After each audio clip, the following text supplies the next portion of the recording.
Ladies and gentlemen, fellow Biafrans, I present to you the Biafran Golden Child. Thank you.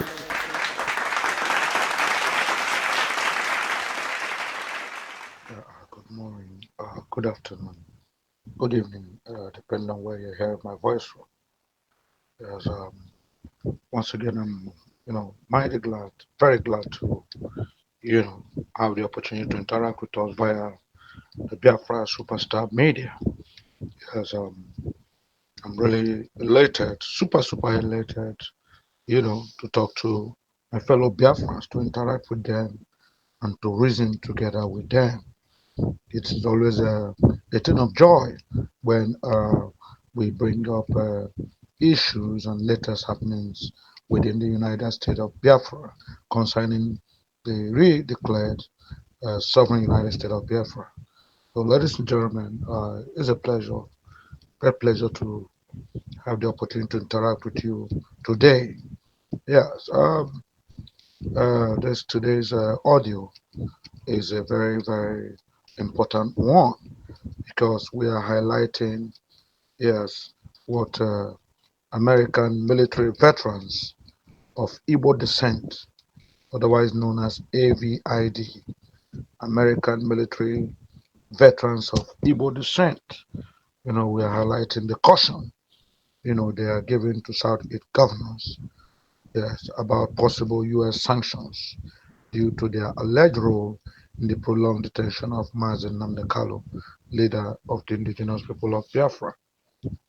Ladies and gentlemen, in case you didn't get that, this audio is about the American military veterans of Igbo descent, otherwise known as AVID, cautioning South governors about possible U.S. sanctions due to their alleged role in the prolonged detention of Nnamdi Kanu'S, leader of the indigenous people of Biafra. Yes, that's the uh, topic of this audio this morning. Yes, on Saturday, the 18th January 2025, yes, it was widely reported that a communique was issued by American military veterans of Igbo descent, AVID. You know, that communique, the AVID, American military veterans of Igbo descent, were very clear and precise in their warning, in their caution, and in their caveat to Southeast governors about possible U.S. sanctions due to their alleged role in the prolonged detention of Nnamdi Kanu, leader of the indigenous people of Biafra, IPOB. Yes, the group claimed that the governors have failed to meet President Bola Tinubu's request to submit a joint letter advocating for Kanu's release. Apparently, the president uh, of Nigeria had asked the governors to prepare and submit a joint letter advocating for Kanu's release. And it's obvious these governors have been playing double standard, playing, playing hide and seek, and of course, saying one thing now here and another thing at the back. Apparently, the governors have been dancing to the gallery. Here they are, they will come to the public place. So, yes, Nnamdi Kanu has to be released. He has done no wrong. A federal high court has set him free. Meanwhile, they go behind and, of course, they say something else, you know, claiming that Nnamdi Kanu was the cause of all the insurrection, for the insecurity in the southeast, and that he should be held in captivity because even bringing him out may not achieve any results. So it's just a very unfortunate situation that this group, American military veterans of Igbo descent, AVID, have decided to pull their weight and make it an open affair. They have cautioned the governors that listen, you people are the ones who you're not making any meaningful effort, to bring out this gentleman from the dungeon of the DSS.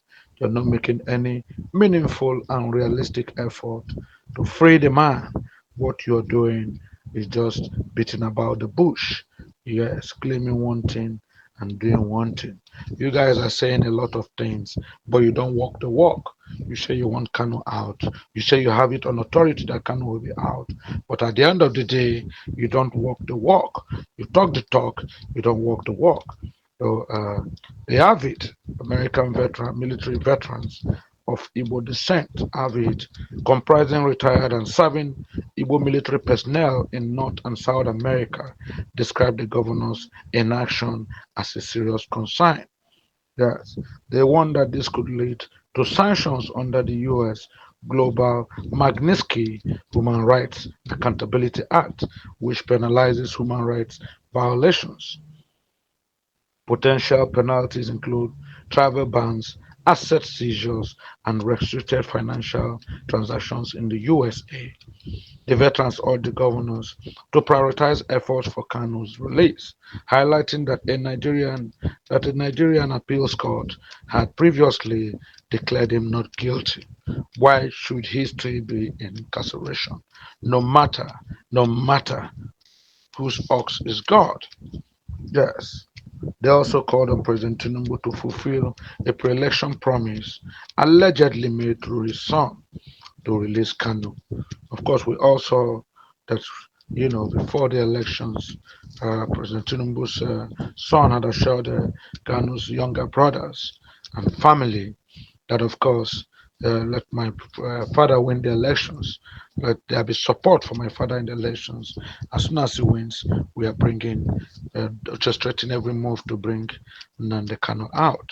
But of course, that was never done. Even after 2 years after President Tinubu had won the election. So that was a fake promise which Tinubu's son made, to the families of younger siblings of Mazen Namdekan. The group emphasized that resolving this issue would benefit the Igbo community and improve security and development in the southeastern region. Yes. So, ladies and gentlemen, this group, uh, mm, yes, yeah, ladies and gentlemen, we're saying that these people, these are American veterans, military veterans who have, served America in very high capacities. And they have said what they have observed is that the Southeast governors have not been, sincere in their dealings and their promises regarding, Mazen Namdekano's detention.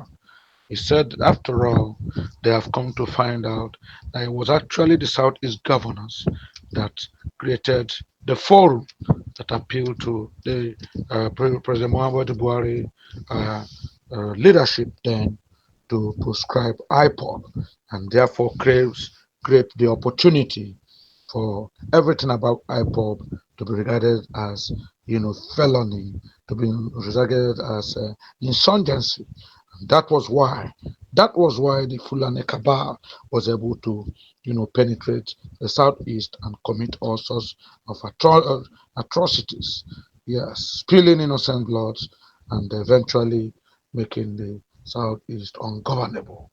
We all we all can see that most of what has been happening in our southeast, including all the insecurities, including all the military attacks and counterattacks, including all the so-called, you know, attacks that they claim done by unknown gunmen, by ESN, by all sorts of people and organizations were actually being manipulated, being contracted, and being conceived and orchestrated, by government, uh, uh, uh, proteges, or were all attempts by the government, to commit atrocities and frame IPOB and everything Biafra, you know, as the ones behind this, uh, insurrection, insecurities, kidnappings, and the military, attacks in the southeast.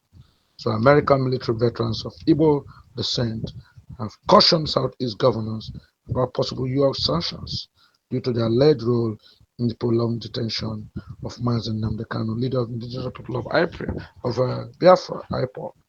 They cautioned the Igbo leaders, Southeast leaders, that they are in line with, what another group had earlier warned the Southeast about. The group, that was comprised of Igbo ministers. They came and said, "Look, we have seen what you're doing. We can see clearly you're swimming and we are seeing your back. You should remember that the leg that is walking here and there, the eyes that is looking here and there will also see it." Yes, they have cautioned uh, the Southeast governors and politicians of engaging in double speak, engaging in, say one thing and do another thing, uh, as far as the issue of Mazen Nnamdi Kanu was concerned, as far as the issue of liberation of the land of Biafra was concerned, as far as seeking equity and justice for Ndibo was concerned. So this group, like the association of Igbo uh, Igbo ministers, this American military veterans of Igbo descent, have warned the Southeast governors that look, Donald Trump will be sworn in just 2 days from now, on the 20th of January 2025. And of course, we are taking this matter direct to him, that a man who has been released by, a, a federal high court, who is still remaining, under trial, under very inhuman conditions, because of the double speak of governors of his region, because of inaction by governors and leaders of his region. So, ladies and gentlemen, this is a very, very important, communique being issued, and is a very, very important dimension to the incarceration of Mazi Nnamdi Kanu. We can all see that when these governors come here today, they say one thing, and they go back and they say another thing. These are the same governors and people who encourage PMB, President Muhammadu Buhari, to declare IPOB, as an incendiary group, as a felon group, and as an insurgent group. And these people, connived with authorities of the federal government, to make create situations, unfavorable situations in the southeast, all the time blaming it on IPOB and on Biafrans. Ladies and gentlemen, we know the proverb, we know the old adage that when you're pointing one hand at somebody, four is pointing back at you. In Biafra superstar media, we are known for excellence. We are known for calling a spade a spade. We are known for saying how it is. We don't care whose ox is God. We don't care whose interest is protected. We say it because it concerns the life of our people. We have seen the plight of the Igbo man. We have seen the plight of Biafran leaders. We have seen the plight of people who have made tremendous sacrifices for the land of Biafra. We have seen how Mazen Nnamdi Kanu, for no just reason, and for very, very unpalatable reasons, have been forced to spend 4 years in the dungeon of the DSS, because of course there was failure to act when action would have been simple and concise. Yes, that is what has happened. Our governors in the southeast have been, neither here nor there. They come this morning, they say one thing, the next day they're saying another thing. When it's time for elections, they come down to the southeast and promise heaven and earth. They use Mazen and Kanu's release as a focal point to win elections, to garner the people to themselves, and to receive huge, huge election votes. But as soon as they get these votes, like the wolf they are, they shed their sheep clothing and appear as their real wolf, showing fangs and claws that are out to destroy, to kill, and to deceive. So, ladies and gentlemen, it's very clear now that American military veterans of Igbo descent, these are groups that, comprise retired and serving Igbo military personnel in North and South America, have described the governor's inaction as a serious concern. Yes, these people have warned the governors. The years come 20th of January. Of course, Donald Trump will be sworn in. It will be inaugurated. Remember, remember, he has invited Dr. Ngozi Arabueze and some members of ESCO of the Biafra Regional Government in exile. Remember, equally that we, the veterans, you know, you know, comprising retired and serving Igbo military personnel in North and South America, will be taking our petition direct, to President Donald Trump to let him know what is happening, to let him know of the urgent need to right this wrong, this injustice being perpetrated by the Nigerian government. I mean, under the auspices with special, you know, uh, uh, the governors, the Southeast governors, are very much supporting and in active support of what the federal government is doing. Saying today they are going to reduce Mazen and the Kano, and only tomorrow for us to hear they are not they're not, releasing him. We can take, for example, this particular case in point where the Anambra State governor, a professor of economics, a man of such high intellect and education, came up vigorously pushing Mazen Nnamdi Kanu's release, saying that he believes if Mazen Nnamdi Kanu is released, that the Southeast will know more peace because his supporters know that one of the basic reasons why they have made East ungovernable was since his incarceration. I mean, his rendition from Kano down to Nigeria in very controversial circumstances. Yes, Professor Soludo was very clear, precise, and to the point when he said releasing Nnamdi Kanu would lead to peace in the southeast. But just a few weeks later, we were all flabbergasted, highly flabbergasted, and shocked when the same professor came up on air, came out on social media, came out on, all manners of, mass media messages. He came out and said he doesn't believe releasing Mazen Namdekanu would have any effect. That it seems a lot of water has gone under the bridge, and this seems that negative institutions, you know, uh, have been set up that does not listen to Mazen Namdekanu, and so he's of the view that bringing out Mazen Namdekanu would not have any meaningful effect in the peace and socio-political progress of the southeast. Everybody was aghast. All Igbo people were aghast. Biafrans were aghast. Why would a professor say one thing now, and less than a few minutes later, a few hours later, a few weeks later, he's saying other things?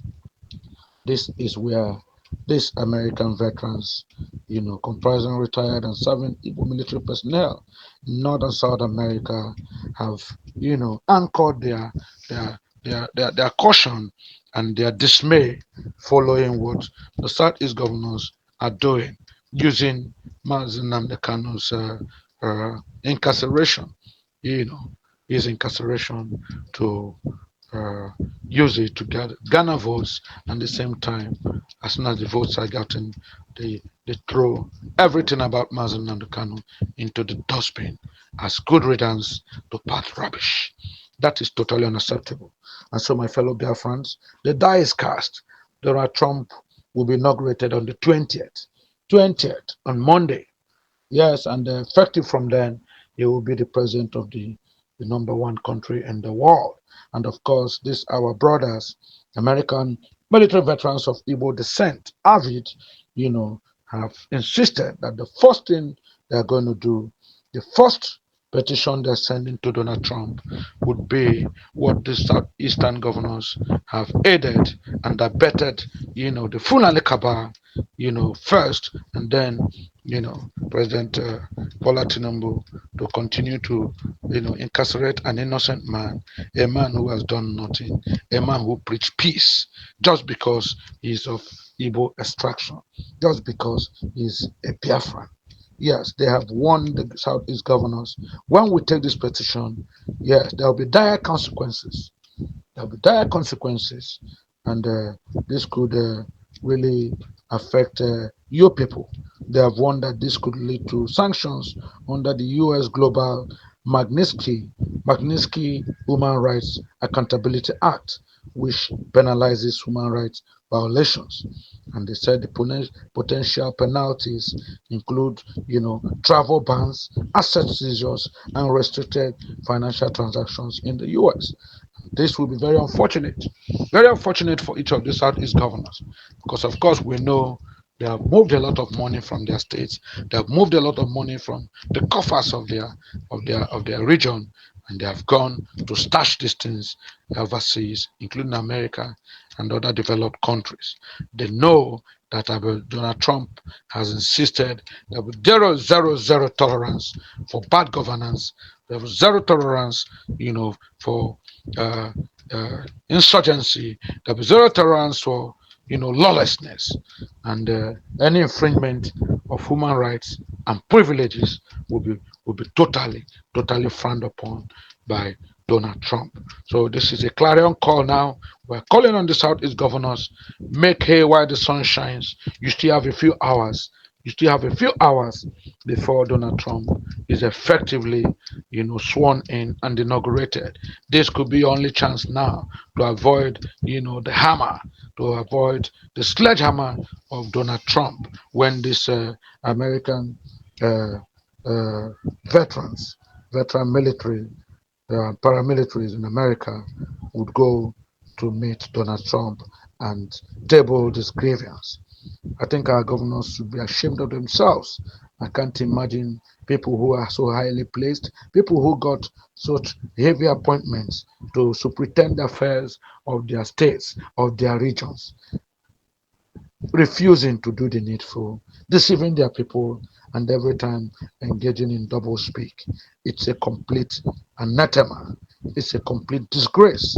It is a taboo that the governor will open his mouth and say today that I have discussed with the president that Nnamdi Kanu will be released, should be released unconditionally. We have met with his lawyer, we have met with the president, we have met with the senators, we have met with the House of Assembly people, and we have all resolved that this is about time that Nnamdi Kanu be released unconditionally. When people took them seriously, our Igbo brothers took them seriously, and we thought, yes, this is the time. We thought, yes, we could rely on these people. I mean, if you cannot trust, declarations made by your governor, if you cannot, believe, promises made by number one citizen of your state, if you cannot trust your politician, your governor, who else do you trust? And so our people were left short charged, and completely desolated when we found out that everything they have been saying, all the claims of meeting Mr. President, all the claims of fighting for the release of Mazen Nnamdi Kanu was a blatant white lie, was a deception, was an attempt to befuddle, to deceive the people. It turned out to be a mirage. The governors were only feathering their own nests. They were only interested in people giving them, garnering the votes of the Southeast. Meanwhile, they know their plans. They go back and take champagnes. They pop champagnes in their secret homes. I mean, either with the president, with the House of Assembly members, with they sit down and pop champagnes and celebrate the continuous incarceration of Mazen Nnamdi Kanu. How long can you deceive the people? How long can you deceive the Southeast people? How long can you deceive Igbo? It's a shame. We know a popular saying that you can deceive some of the people some of the time. You can deceive them some of the time, but never all of the time. We have seen they are charred. We have seen that what they are doing is false manifestations. They're only there, to line their pockets, to seek for laurels for themselves, to gain governance, gain ascent, governorship positions. Meanwhile, they have no interest of the people at heart. At heart, these are Southeast governors who are seeing Southwest governors fighting for their own people. The Southwest governors fought for the complete and total uh, acquittal of Sunday Igboho.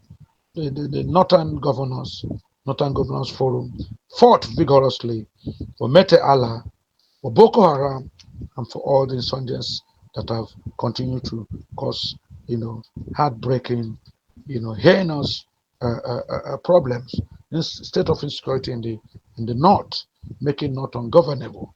They always stand by them, and these people will be given a pat at the back and given a conditional pardon. Some of them are, forgiven and enlisted in any armed forces they want. Some are given money, compensated with money to go and do businesses. This is very, very unfair on Southeast leaders. They have sold our people. They have sold out the soul of our people to the devil. These are people who have no iota of respect for the interest of the Southeasterners, for the interest of neighbor. They continue to jump to the gallery, doing everything possible to become the one liked most, the most liked governor by the president of this, dispensation, not caring that they are doing nothing for their people. It's unfortunate, and of course, the handwriting has now, you know, the handwriting is on the wall right now. It's there, clear for everybody to see. You cannot deceive all the people all the time. Yes, if you don't do meaningful things or do the needful, to bring Mazen Nnamdi Kanu out of the, the dungeons of the DSS, if you don't, insist and garner the complete support of everyone to bring Mazen Nnamdi out from this ridiculous, wicked, inhuman, and heinous, misapplication of justice, erosion of justice, high-handedness of justice, then of course you don't deserve the respect of the people anymore. So the veterans have urged the governors to prioritize efforts for Kanu's release, highlighting that the Nigerian appeals court has previously declared him not guilty. Why is he still there? Why are you allowing him to be there? What do you stand to gain if Mazen Nnamdi Kanu is released today? You have used him to garner election positions. You have used him to win garner election votes. You have used him to be in high positions of authority. Why not do the needful? Do the needful for once. Be real. Be real, Southeast governors. Be real and stop deceiving the people. Otherwise, of course, the sledgehammer is coming. 20th January 2025. Donald Trump will be inaugurated. And of course, this avid association of veterans, you know, would would American military veterans of Igbo descent, avid, comprising retired and serving Igbo military personnel in North and South America, would take your petitions, take these petitions to, the no-nonsense Donald Trump, and I bet you, with support from uh, Dr. Ngozi Arabueze, Deputy Prime Minister of Biafra, regional government in Ezra. I mean, these are people who are representing the interest of the redeclared United States of Biafra, redeclared, sovereign United States of Biafra. You will not find it easy. The whole world will see your blackmail. The whole world will see, your betrayal. The whole world will see that you have sabotaged the hope and trust of your people. Southeast governors, this is a clarion call to you. Rise up now and do the needful. Let us avoid what is very, very avoidable. A stitch in time, they say, saves nine. This is the avid comprising retired and serving Igbo military personnel in North and South America have issued their warning.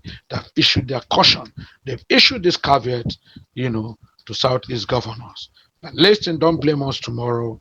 It is your turn now. Do the needful so that we can move in peace.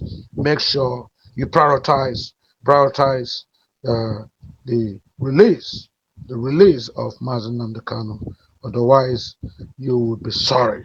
Prioritize all your efforts, governors, for Kanu's release, so that a man who, that has been released unconditionally by an appeals court, appeal court should not continue to undergo, a fictitious, manipulated, and unjust trial.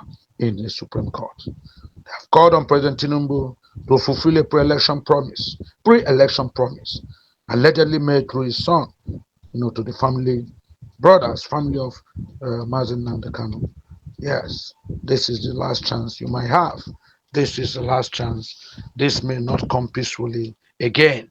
This is your chance out, it governors. Do the needful and bring Mazi Nnamdi Kanu out of the dungeons of the DSS. Ladies and gentlemen, that's it now. Let's move on. More topics will flow almost immediately. God bless you all. And long live, the sovereign, redeclared United States of Biafra. Long live Biafra people. Bye.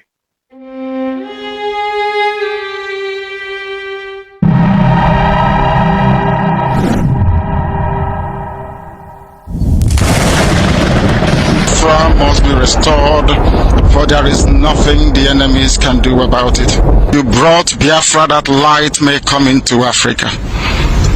You gave us hope because we are in a continent of hopelessness. And by thy grace, Biafra shall be restored.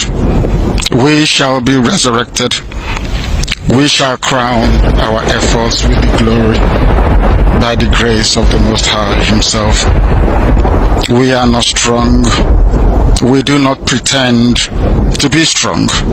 All we do is to submit ourselves to your will, that your will may be done upon our lives. We have lost many people. We have lost so many good people. Their sacrifice will never be forgotten. We shall honor them, and for their sake, Biafra will come. Because we are wandering all over the world, hoping against every hope that things will turn around for the better. It has never turned around for the better. Instead, it is getting worse. Please do not abandon your children. You have given us a commission, and we must accomplish it in our lifetime. Our enemies are equally important because they must listen. Those who do not love the truth must listen. Those who are beholden to darkness, they must also listen. For we are here to bring light upon a very darkened continent without Biafra. Africa is nothing without Biafra. There is no difference between a black man and a wild animal in the forest. We say with every ounce of conviction. I welcome each and every one of you. If you're joining us for the very first time, this is Radio Biafra. This is how we do it. We magnify the name of the Most High before we do anything. That is why we are exceptionally formidable. That is why